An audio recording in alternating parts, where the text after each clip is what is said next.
welcome to a compulsive episode of We Only Look Thin. I am Katherine Weigel, and I have lost about 145 pounds. I'm one of your hosts, and with me today is... Donald Weigel, and I am compulsed to sit here next to my wife or something. I don't know. Is that That's a setting not on word. A blender? Compulsed? Yeah, probably. That's definitely not a word. You know, language evolves. Yeah. So I think compulsed is a new Yeah, thing. I'm petitioning the dictionary to put that in so that I don't sound like... Frap.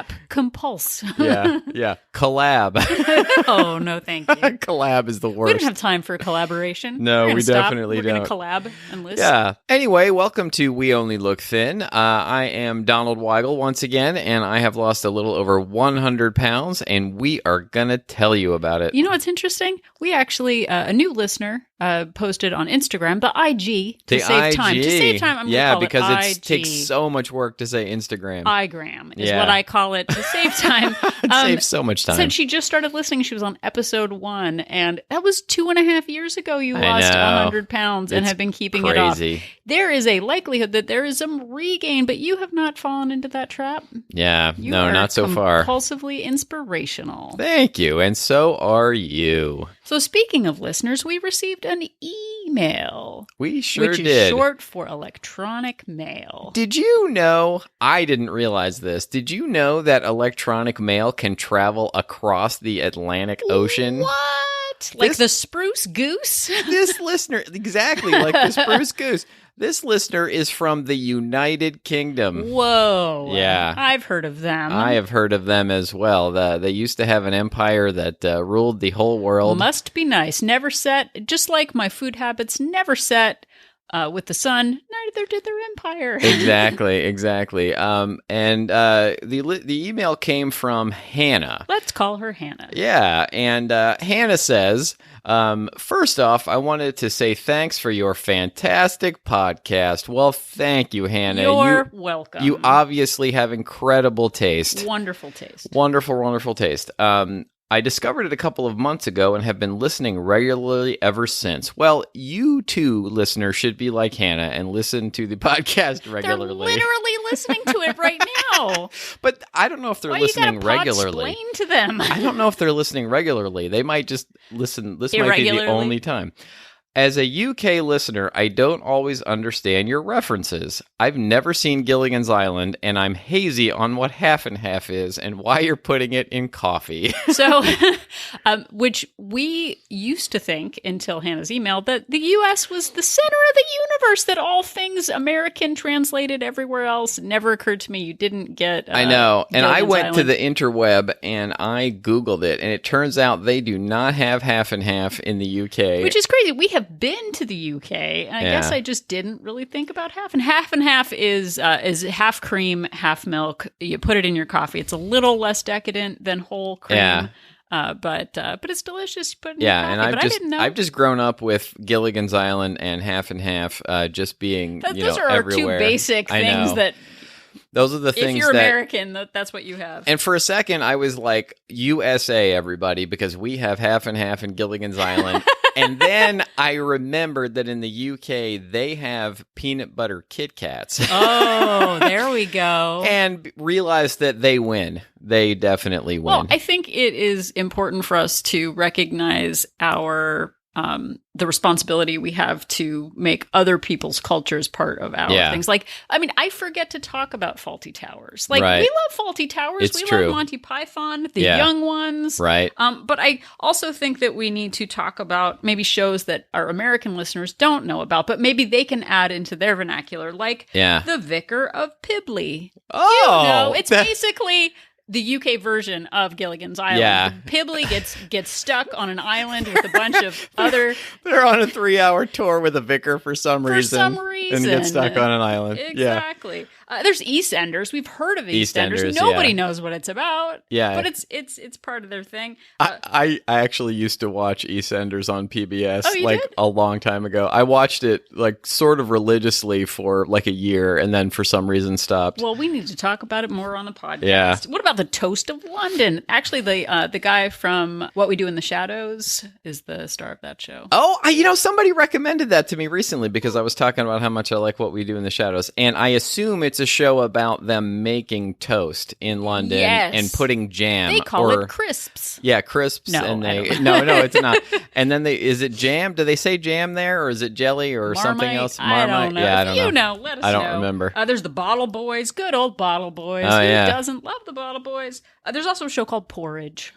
Really? There is. Huh. It's just straightforward. It's just porridge. So the Toast of London and Porridge come on right one after another. Porridge is the UK version of our podcast called Cereal. Oh. You didn't know that?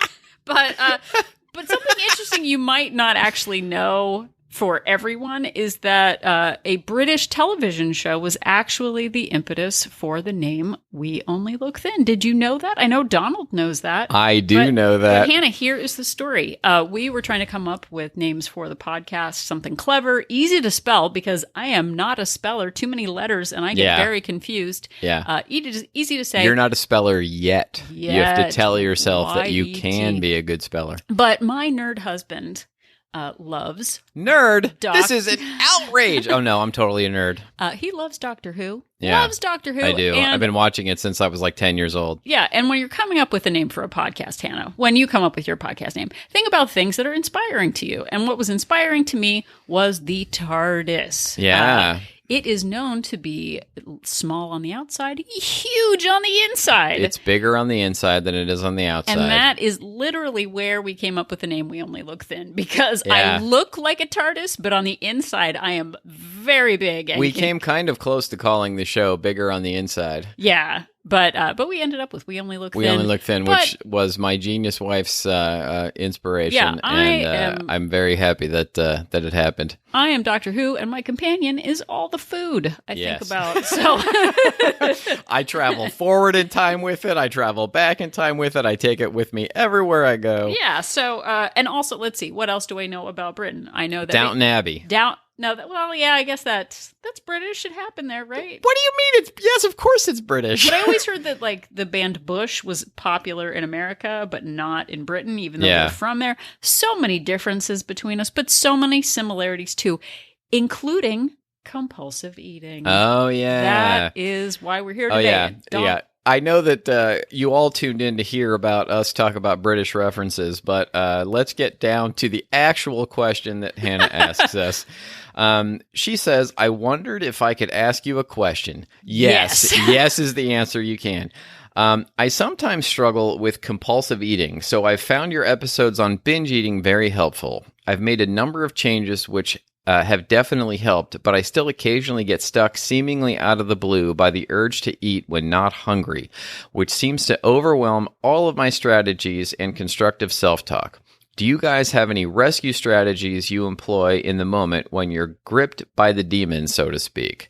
And I can tell you that even now, this still happens to me from time to time, regardless of all of my strategies. And we are going to talk about some ways that we combat it, some ways that we try and keep it from happening in the first place, and some rescue strategies. And actually, when we were discussing this episode, we realized that we had so much to say that we are going to break this into 2 parts. So this will be part 1, and then next week we will release part 2. Yeah, and consider it sort of a Christmas special. Like, I think a lot of British shows do that. They have, like, the Christmas special episode of Downton Abbey or the British Bake Off. But we definitely still deal with this. And I think in the past, I used to think about being fixed or being, having bulimia be in the past or compulsive eating be in the past. And what I've learned is it's not necessarily about complete cessation of an eating disorder. It's about reducing the frequency and reducing the intensity of an experience. So we, like Donald said, we still have to deal with our compulsive eating issues. And it's something that I actually really deal with. So Donald's going to break down the difference between emotional compulsive and binge eating, because there is a difference. If you're not sure what compulsive eating is, Donald's going to tell you about it. I sure am. And, they oftentimes get confused and the terms get used interchangeably. But binge eating is typically defined as the consumption of large quantities of food in a short period of time, typically as part of an eating disorder. And so you're eating a lot very quickly. It's essentially, to simplify it, overeating. And you're eating, to that sort of point of Thanksgiving fullness. Oh, dang it. That's not they don't have that in the UK, and I used it. Guy Fawkes Day? Is that I don't know if they eat a lot on Guy Fawkes Day. You eat a lot of food in England. Let us know when I just know they have very cool Guy Fawkes masks. That's all. But it's about physical discomfort, loss of control, often embarrassment and secrecy. Is tied up in binge eating. Yeah, and then emotional eating. Emotional eating is another term that is frequently used, but is not an eating disorder diagnosis. So it's not typically considered its own eating disorder. It is part of a larger eating disorder. It refers to instances when a person turns to food for comfort rather than hunger. In most cases of emotional eating, the person is under some form of stress. Emotional eating can also refer to times when a person uses food as a reward, sort of after a hard day's work or when they feel lonely or depressed. So you don't have to overeat. You don't have to be binge eating or compulsive eating to be emotional eating, but you can be emotional eating and it can trigger a binge or lead to compulsive eating. They are sort of all tied together. Right. So emotional eating, and we joke, it's like, well, every emotion makes me want to eat. Yeah.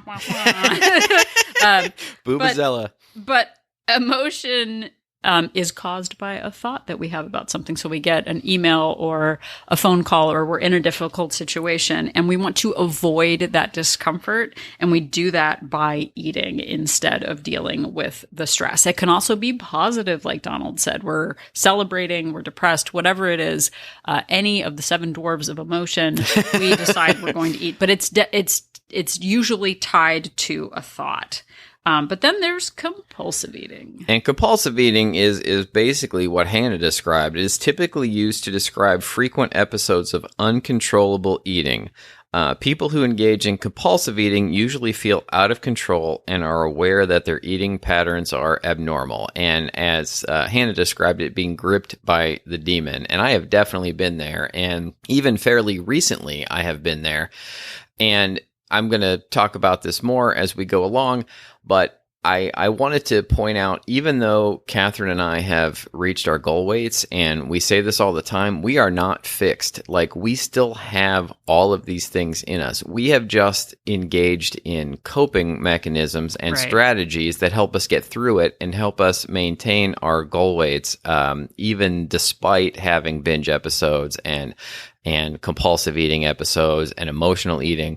It all still happens to us. Right. And just to tie up the compulsive eating as being different from binge eating, compulsive eating can start with hunger. It can start with, oh gosh, we're going out to dinner. I'm ready to eat. And you promise yourself you're only going to eat half a portion. And then you eat all the portion and more and more and more. And it's that inability to stop yourself from a volume of food. There was an article I found in thefix.com by Anna Jolliff. And the title was On Moderation and Other Fantasies. She said it's that desire for... I'll link to that article in the show notes too, by the way. She said it's that desire for chronic fullness, which is different than emotional eating. It's that filling that hole, that desire for fullness. You can't stop eating once you start eating. And it's not necessarily like, I thought binge eating was like you sit down with a sheet cake and a bucket of ice cream. And I was like, well, I don't do that. I don't have an eating disorder. Yeah. But once you get me, if I make a pound of pasta, I'm going to eat all that pasta. And I don't go into it intending to do so, but it's that compulsive need to just keep eating and keep eating. Exactly. And I think this is a good time to remind people that even though Catherine and I have gotten our binge eating, emotional eating, compulsive eating basically under control, I did just mention we still have issues with all of those things, but we did it on our own. There are definitely people out there who have even more serious issues with it than we do, and those people, and that may be you, need to seek professional help. There are counselors out there, there are medical doctors, there are dietitians, medical professionals, even psychiatrists who are trained to deal with this kind of thing. And it may just be that you have to reach out to a professional, and listening to our podcast and following our advice isn't going to be enough. But these are the things that have worked for us, and these are the suggestions that we employ in our daily lives to make it work for us. Yeah, and I think for me in particular, the reason I didn't need to go to a professional for assistance is because I steeped myself like delicious English breakfast tea. They just call it here breakfast tea in England. But I listened to podcasts, read books, joined support communities. I engrossed myself in health culture for 3 years in losing weight and then starting my own podcast. So it is something that Donald and I talk about all the time. We're transparent about it. There are no secrets. And I think for me, that is why I didn't need to go to a professional. I like outer accountability and sharing experiences, which is why we have this podcast. Exactly. But we're going to go through, like Donald said, half of a list of ideas that we have to help curb those compulsive eating habits. Yeah. So Catherine immersed herself in the health culture, and I immersed myself in Catherine culture. Luckily, he knows that I like to talk, so he lets me do that. I did. So the first thing that I like to, and we will talk about rescue strategies, getting directly to Hannah's question, but the first thing that I like to recommend is trying to avoid overly restrictive diets. I am not a fan of diets that cut out entire categories of food. And there are people out there who love keto, who love paleo, who love, all of those diets that tell you not to eat eat sugar or carbohydrates or whatever it is that you're having to cut out entirely. And there are people for whom those diets work. But if you have an issue with binge eating like I do, or compulsive eating like I do, I always found that I could stick to those diets for a certain period of time, and then they would always lead to an insane bounce back binge period. And it wouldn't just be a binge on a night. It would be like a week, 2 weeks, a month. And then I would just be out of control for this long period of time because I just had to have whatever the sugar, the carbs, whatever I had cut out entirely eventually came roaring back on me. Well, and I think that is generally because, and if you do experience binge or compulsive eating, that it might be the diet is seen as a punishment against your bad behavior. So when you're going to those extremes, the desire to ricochet back or to revenge eat as a reaction to that under eating or that super restricted might be an issue. Yeah. And so what has worked for both of us is counting calories, but not really cutting out any particular category of food. I allow myself to eat basically whatever I want as long as it's within the calories. Now, there are definitely things that I avoid because they're not worth the calories to me, but I feel like I'm choosing to do that rather than being some rule where I can't do it. Right. So tying into the compulsive eating, one really big insight for me was employing these 3 strikes rule, which is sort of if I have a food around me and for 3 separate occasions. Wait, 3 strikes is baseball, which they also don't have in the UK. Oh, what? The 3 googlies rule from sure. from cricket? Sure. Should we use? So the 3 strikes rule is if I continually sabotage myself with a treat, I stop bringing it home. So this could be something that's a controlled portion. It could be something that, I buy for our daughter or something like that, where I go, oh, well, it's a, small, 3-pack of tiny tiramisus that are only 200 calories each, like that's not a big deal. That'll be fine. Yeah. If I buy that and then eat all 3 of them because I just keep eating compulsively, if I do that over and over again, there gets to be a point where I say, I obviously cannot control myself around this in the house. It might not present itself as a danger food, but once it does it 3 times, I see a pattern of behavior and I stop buying it and I stop bringing it home. Yeah, definitely. And that leads to something that we learned years and years ago from Weight Watchers, which is don't bring the devil home with you. And I know I just said I don't like overly restrictive diets and cutting out categories of food, but there may be foods you just cannot control yourself around, and you have to not buy them. You know, there's always this idea of I'm going to test my resolve. I'm going to test my resolve, and I'm going to bring home that giant bag of whatever it is that triggers you. And then before you know it, you're at the bottom of that bag and you're like, what happened? Like, I don't, sometimes I would get just overwhelmed and not even, it was almost like it wasn't me doing it. I was like outside my own body doing it.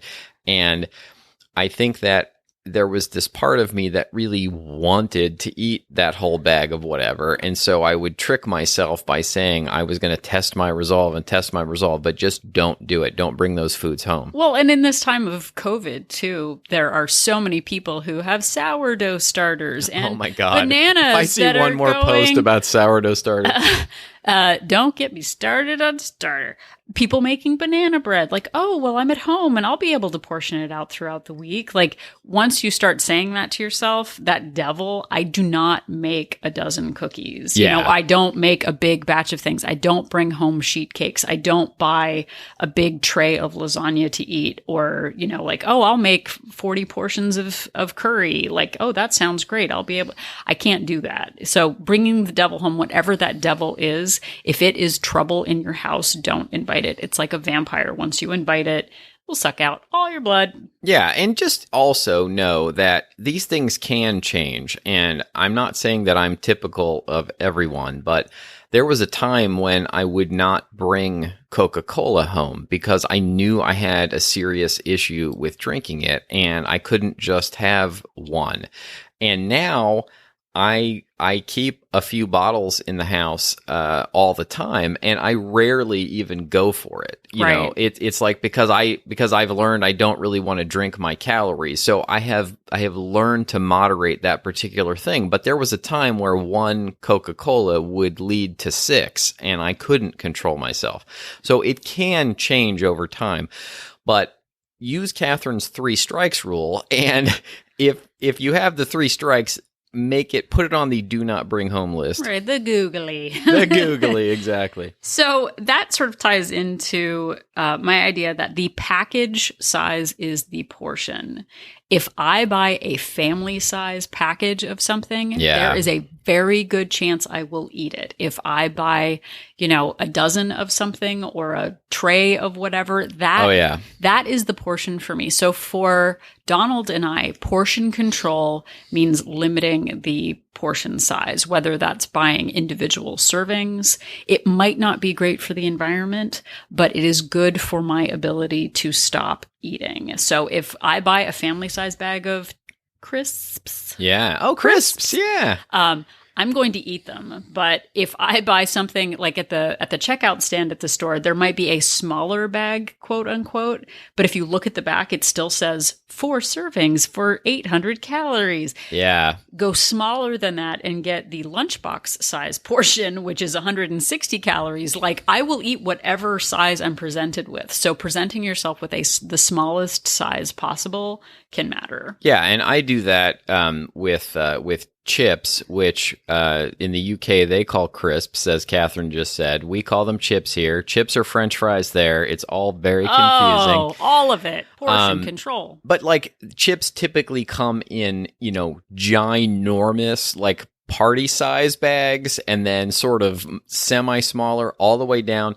And then there are like these 2 or 3 ounce bags that you think are a single serving, and then you look and they're like 400 calories. And then you can get the 1 ounce bags, which are only 150 calories typically. And for whatever reason, I know it's psychological and it's a trick, but just like Catherine said, the portion is the size. If I open a family-sized bag, I'm going to eat a family-sized bag. But if I open a 1-ounce bag, I'm going to eat that, and it feels satisfying to me that I've eaten an entire bag of chips, even though it's only 150 calories. Right. So this can go for cereal, buying a giant bag or buying a small cup or a little individual container.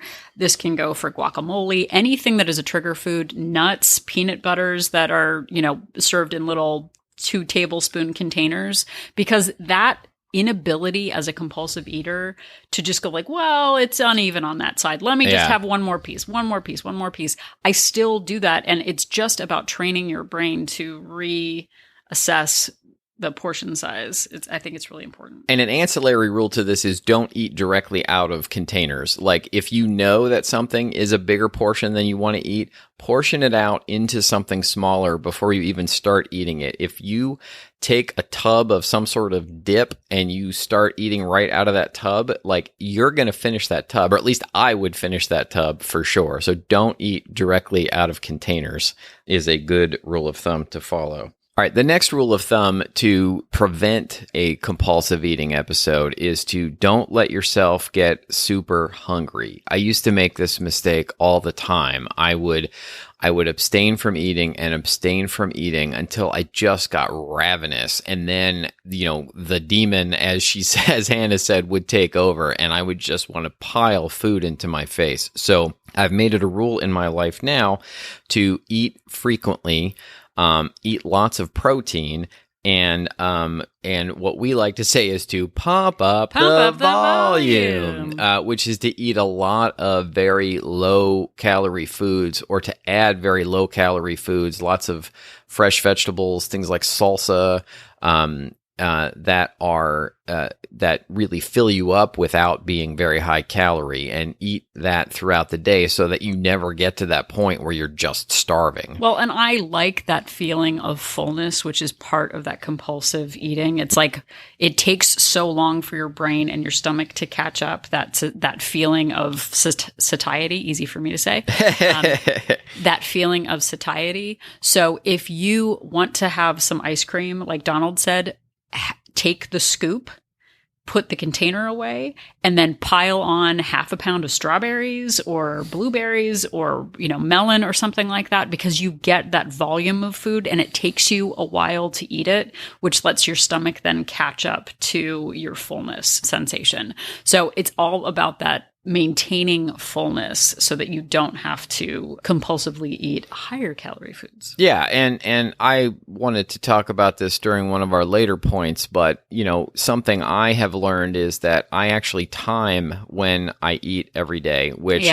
sounds super nerdlinger and is a lot of people are probably rolling their eyes, but I eat 200 calories at 2:00, and then another 150 at 3, and another 150 at 4, and roughly all the way through for basically the rest of the day. And that way I never have more than an hour in between certain foods, so that I don't allow myself to get to that point where I'm just stuffing things into my face. Right. That is so huge. And it's something I've tried to start employing. Even after all this time, I was sort of against it because I don't need rules, man. Yeah, man.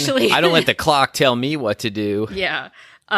So I have started doing this a little bit, not as strictly as Donald, but knowing what's in front of you can help you control your patterns, because if you know in 20 minutes you're going to eat something, it can get rid of that panic you feel about needing to eat right now.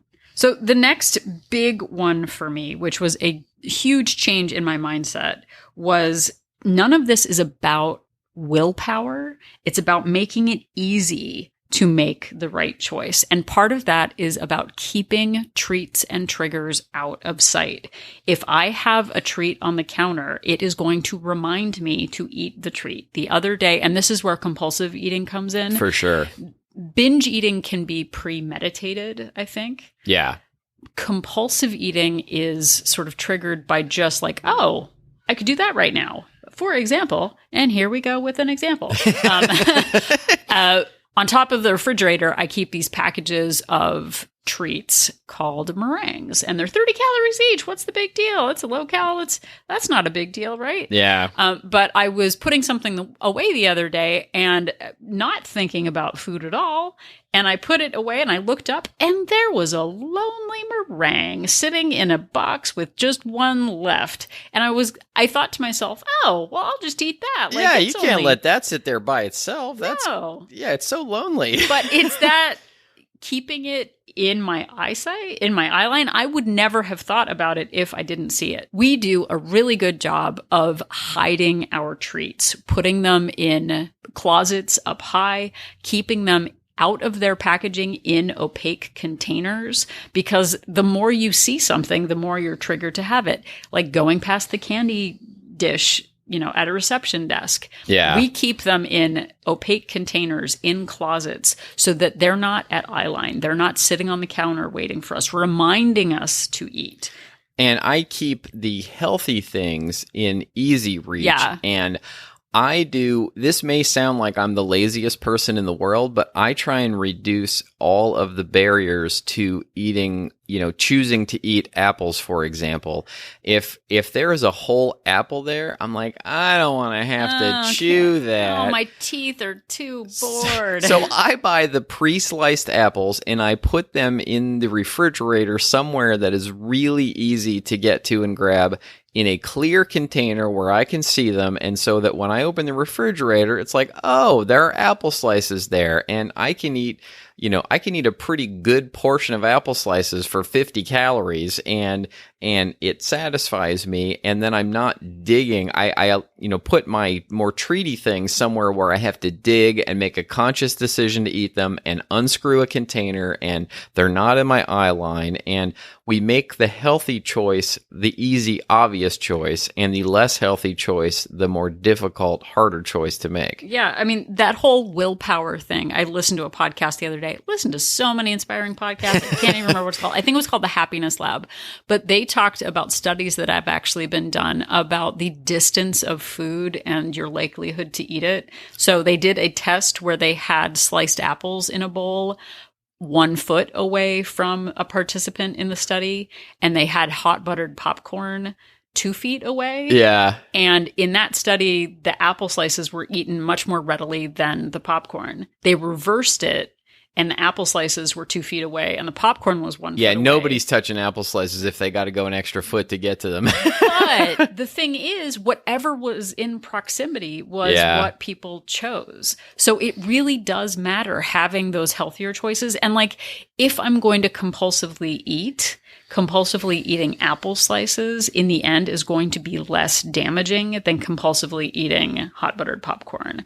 And having that small barrier, because we're lazy folk. Yeah. We want what's easy to us. It's not about the willpower. It's about making the more positive habit easier to follow. So for us, our daughter will not eat an orange if it's just sitting in the refrigerator. Yeah. I pre-slice it. And should I be pre-slicing orange slices for a 14-year-old? Probably not. But no. She won't eat the orange if it's just sitting there where she has to actually use energy to chop it up herself. Yeah. It's sad, but also, it relates to me as a grown man at the same time. If I don't buy a whole pineapple because I know that it will just sit there and I won't cut it. But if I buy pre-cut pineapple, then I might eat that. It's the same thing with we buy this pico de gallo, which is basically just like chopped up onions and tomato.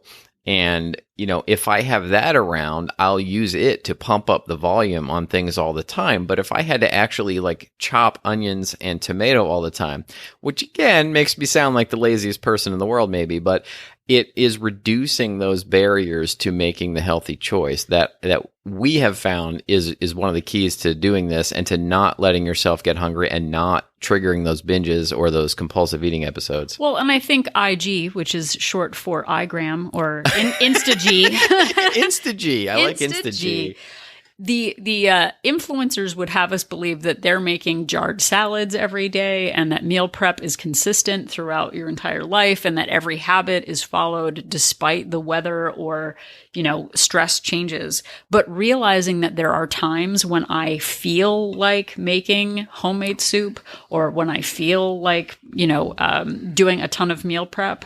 And then there are weeks where I can barely open the refrigerator and take out ham that is in the package if it isn't already done. Like my mood changes so frequently that I have to be okay with those times that I want to pre-prepare everything, super duper. The times that I don't, it doesn't mean I'm broken forever and ever. It just means right now I need something really easy. So making it easy to make those healthier choices, keeping the healthier foods in front and keeping the more indulgent foods at the back where they're harder to get to. That little barrier does help. It's not willpower. It's creating an environment that meets your needs. Yeah, and the more I read about it, the more it feels like willpower is kind of this myth. Like there's only so much that somebody can take. And related to what Catherine was just saying, always having kind of a backup plan and have an emergency like frozen meal that, I have had food emergencies where it was sort of like my choice was to just eat something that was 2,000 calories, or if I had prepared and had that,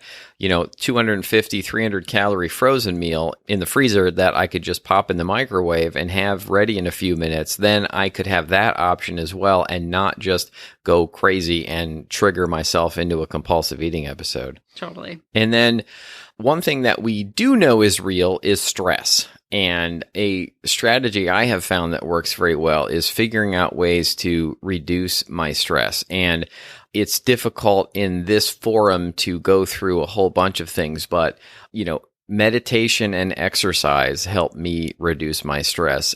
Dealing with the things that are causing me stress, like at work or in my personal life, and really trying to just overall make myself calmer and happier tends to keep me from getting to a point where I'm using those emotions as an excuse to start eating. Yeah. And I think it's that we come up with habitual behaviors. We tie going into the kitchen with starting to eat. We make those choices, and I work in my kitchen. So I have had to come up with a lot of ways to keep myself away from it. We're going to talk, like I said, we're doing a second episode with many, many more. We still have a couple more to share here, but we've got lots more specific examples for that, what the demon that comes forth too. So reducing your stress and improving your boundaries around your choices really does make a difference.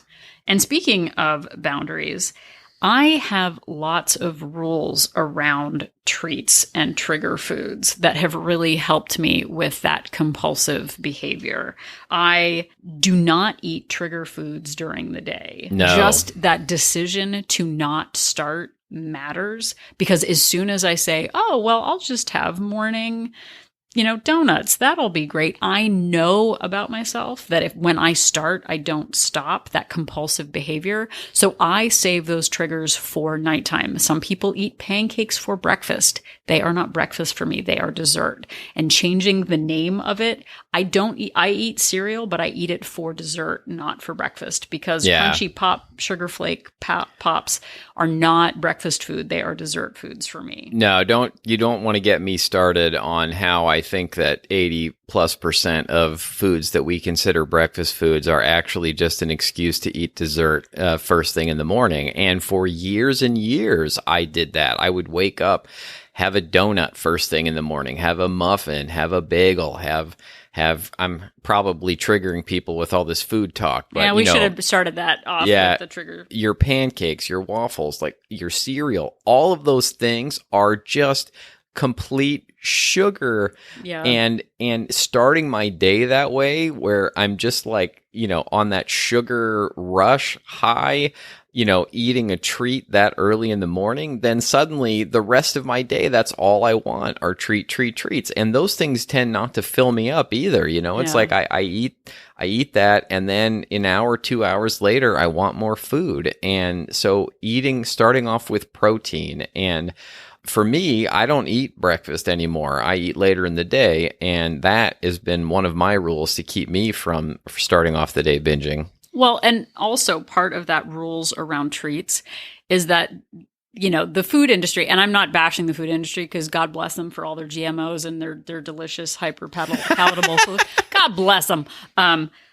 Hyper palatable food. Like, there are labs in which people actually try to figure out the perfect crunch, sweet, salt, mouthfeel, all of that. They do it on purpose to make it really appealing to eat an Oreo instead of an apple. There is a science around it. And I know that if I go for that hyper palatable food early, it tends to lead me to compulsive eating.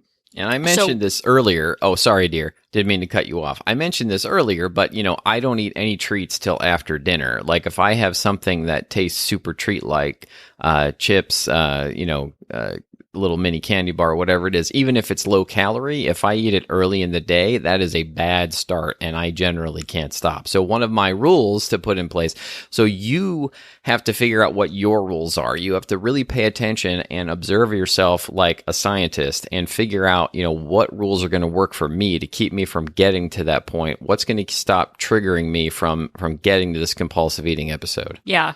And part of that rule is, for me, I close the kitchen at 8 p.m.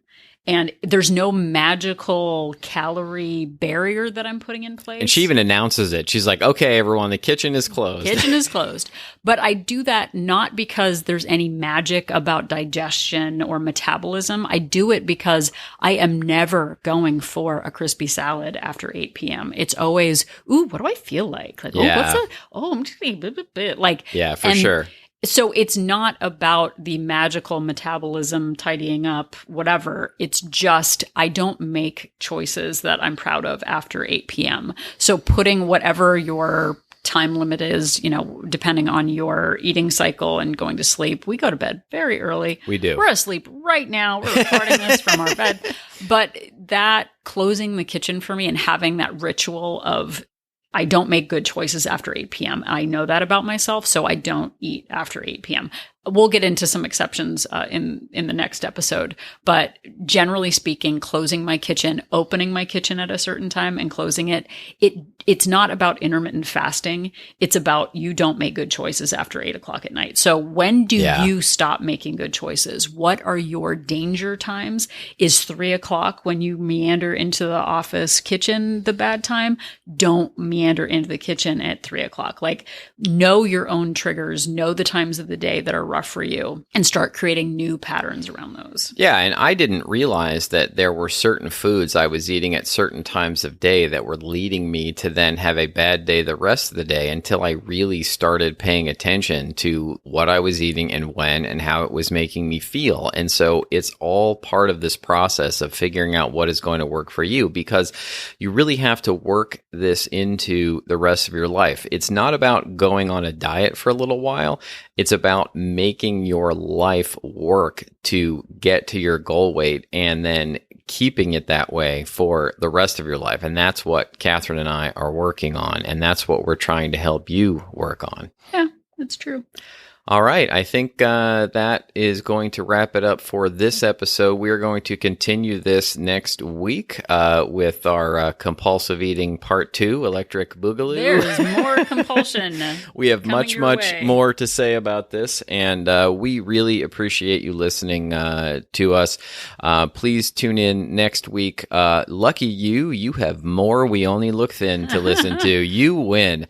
And if you would like to listen to our other 130 plus episodes, you can find them wherever you found this episode, or you can go to weonlylookthin.com.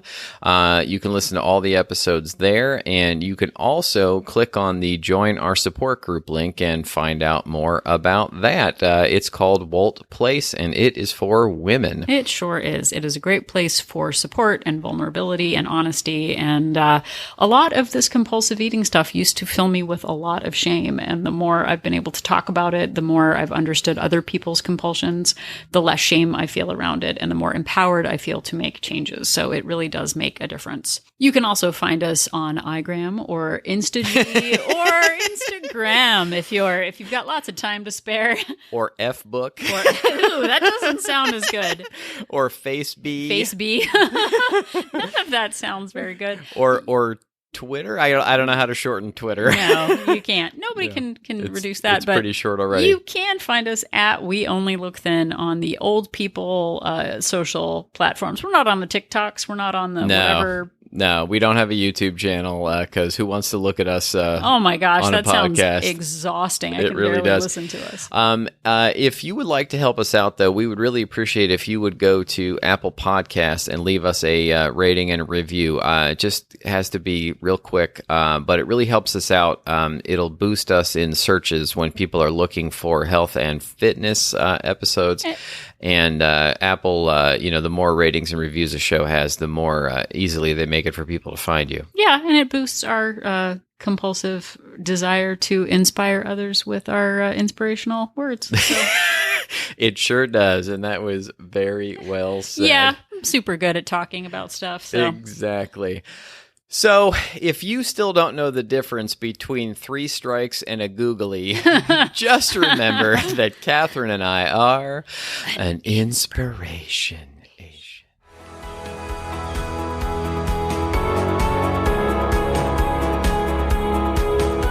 The information that you hear on this podcast is for informational purposes only. The hosts are not medical professionals. You should always consult with your doctor, nurse, or other certified health professional before beginning any diet or fitness program.